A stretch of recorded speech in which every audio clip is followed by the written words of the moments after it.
This video is going to be about twins. So, we've seen twins before, right? You know what twins are. The thing is, when I see people talking about twins, or I see news stories that involve twins, I see bits of evidence showing that sometimes people think they know all about twins, but they don't. Like if I see a parent in the park showing up with what are probably twins, and people coming up and saying, "Oh, are those twins? Or are they identical?" Even if one's clearly a boy, one's clearly a girl, or they look very different. They want to know if they're identical. I also remember seeing a news story once where they were talking about two babies born from the same person at the same time. And they said, these babies, they shared a womb, but they are not twins. And I just remember thinking, well, wait, what does that mean? And looking through and trying to figure out what they were talking about. And these were biologically siblings in the same womb, but the reporter had some preconceived notions about what makes someone a twin, and they were focusing on the identical nature of twins. All right, so we have to differentiate between two types of twins: monozygotic and dizygotic twins. Monozygotic, this literally means one zygote. We've learned about what a zygote is before. A zygote is that first single-celled representation of the new developing individual after fertilization. All right, monozygotic twins form from a single zygote, one zygote. Dizygotic twins, di means two. You've got two zygotes, so two zygotes are created. That's dizygotic twins. Monozygotic twins, we commonly call these identical twins.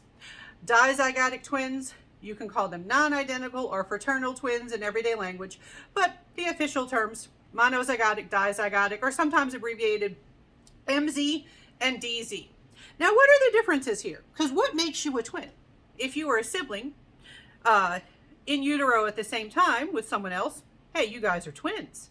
All right, and you can also have other multiples. You can have triplets and quadruplets. We're going to focus on twins. We're going to focus on twinning right now. All right, so there are some key differences in the two different types of twins. Which one do you think is the more common type of twin? Sometimes when I ask that in class, students will want to say monozygotic, which is interesting to me. So well, why is that? And I think it's just because we have this thing where we notice the monozygotic twins because it's interesting to see two people who often look very similar or even identical in many cases, but dizygotic are more common. All right, so a lot of that has to do with how they are formed. All right, let's start with monozygotic. All right, so monozygotic twins, you've got a single ovum that's fertilized, your typical, most common situation. But then this unique thing happens where that zygote cleaves and splits into two. And I am giving the very simple version of this. In an advanced biology class, you might go into way more detail and use slightly different terms and things like that. I'm giving the basic version for students of human development.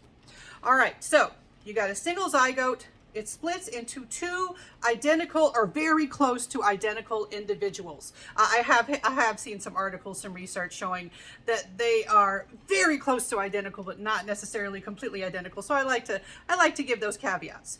Now, so traditionally we focus on the similarity in the genotype between twins to really show where differences are.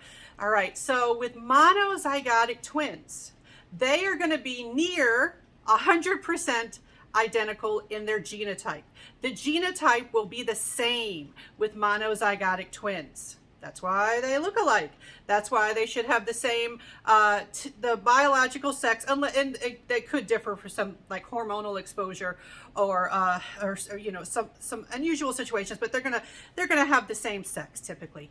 And so that's why if you are a fan of Game of Thrones, the notorious twins, Cersei and Jaime Lannister, sometimes I like to ask students, like, hey, do you think those are identical or non-identical twins. And they'll be like, especially if they've read the books, where the books, they make it seem like they're mirror images of each other. They're like really focusing on their similarities. I say, but one's a male and one's a female.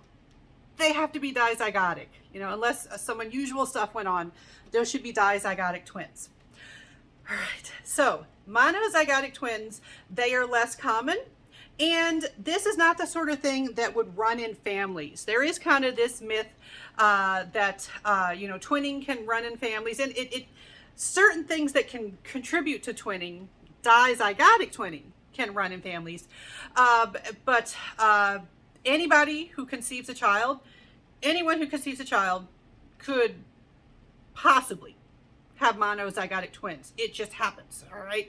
So, I had a friend in high school who had monozygotic twin brothers, and they had one of their friends was joking, "Oh, I think twins are so cute. I should have babies with you so we could have twins." And I remember even at the time being like, I don't think that works that way. Even if that was a right reason for getting with someone and having kids with them, we're thinking, I don't think you could just count on having twins just because somebody in your family has twins.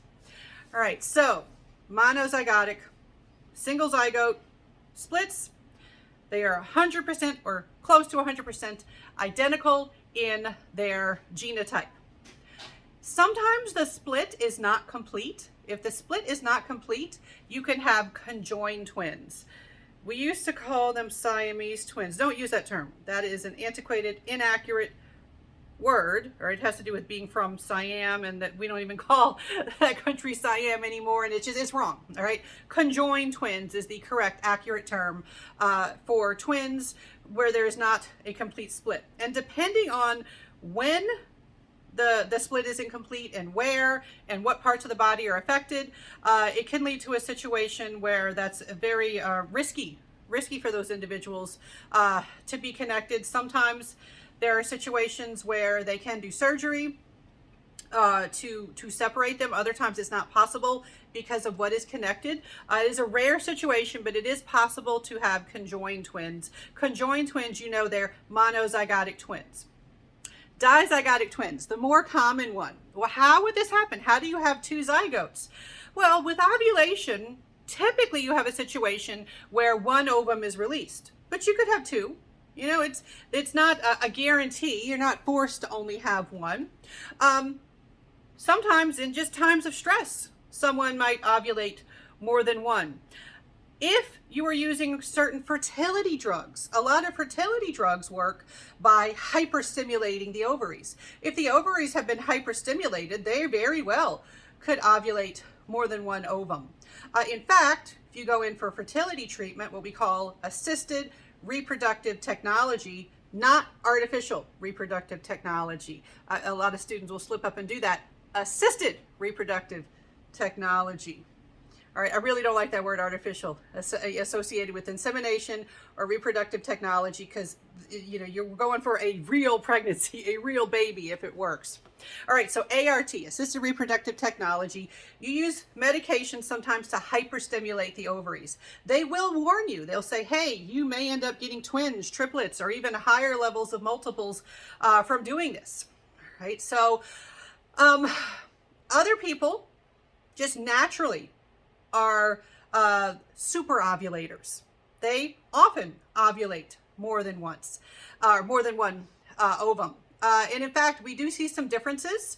We do see some differences where people with African ancestors or Inuit ancestors, that they are more likely to be super ovulators. I mean, it's just one of those things that we don't exactly know why, perhaps, but yeah, that's where twinning can run in the family. If you have a tendency to ovulate more than one ovum, and that runs in the family, it's not that the twins themselves, but the ovulation factor can run in the family. Also, we do have evidence for certain nutritional factors being linked to twinning. I'm not going to go into great detail about that. I'm just going to mention it. Age. If someone is older, particularly if they're over 35, and it gets even more so once they're over 40, twinning is more common. If it's harder to conceive at those ages. And if you do conceive successfully, it is more likely that you can have twins, specifically dizygotic twins. So twinning is more common with a higher maternal age, and with certain nutritional factors, with certain ancestries, with medications.